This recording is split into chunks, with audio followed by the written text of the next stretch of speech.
Hello and happy midweek greetings from Radically Rational and RadicallyRational.com.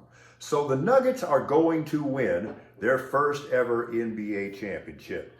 But you got to concede those 8-seeded Heat, they got some mojo working. Think about the role they're on. Remember, they had to win a play-in just to get to the postseason.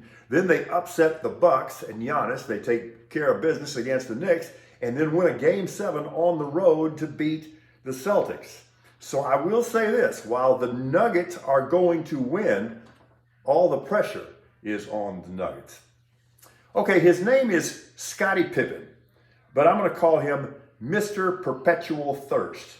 So Chicago's eternal second banana climbed onto a recent podcast and called Michael Jordan a, quote, horrible teammate and a, quote, horrible player.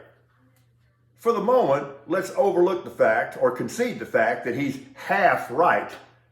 But 3 decades later, and you're still going to that well, that is pathetic. Trey Lance says, I'm having fun playing football again. Well, again? How would anybody know? And don't get me wrong, I wish the young man well with health and success, but we just don't know what's in that box of chocolates right now. Now, what are the Chiefs and DeAndre Hopkins waiting for? Just get this done. Although Deshaun Watson kind of muddies the waters yesterday when he says that he's open to rekindling that bromance in Cleveland. All right, here's how you know it's quiet time in the NFL, at least for a couple of weeks. The big news out of the Giants' OTAs is a new shotgun snapping technique. Even though it's not new at all, it's been around for decades. But don't worry, things are going to pick up soon. So Saints backup quarterback Jameis Winston says he's still capable of being a starting quarterback in the NFL. Where? And keep in mind, I don't dislike Jameis in the slightest. Okay, the Jags are already the best team in the AFC South.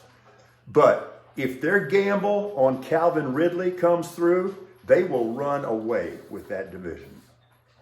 All right, so it's going to be up to House Republicans to pass the debt ceiling deal today.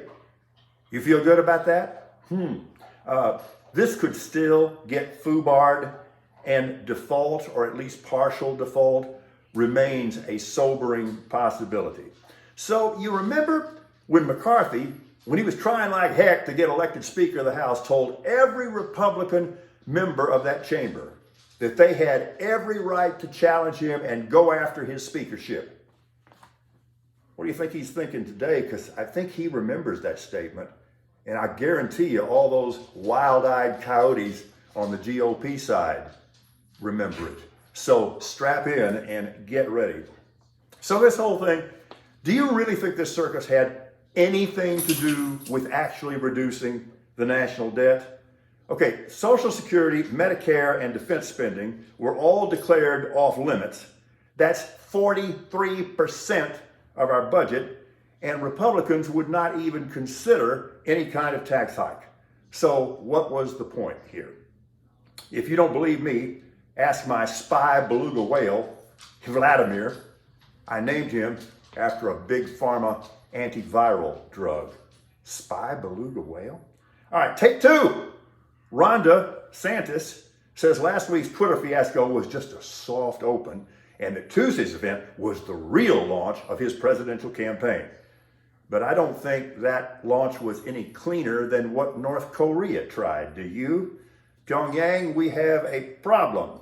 Okay, think about this. Ukraine has flipped the field. The fighting is increasingly moving to Russia. That's good.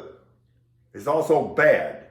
Nukes for everyone, says Belarusian President Alexander Lukashenko. This could go either way. That's the analysis when you're radically rational, because remember,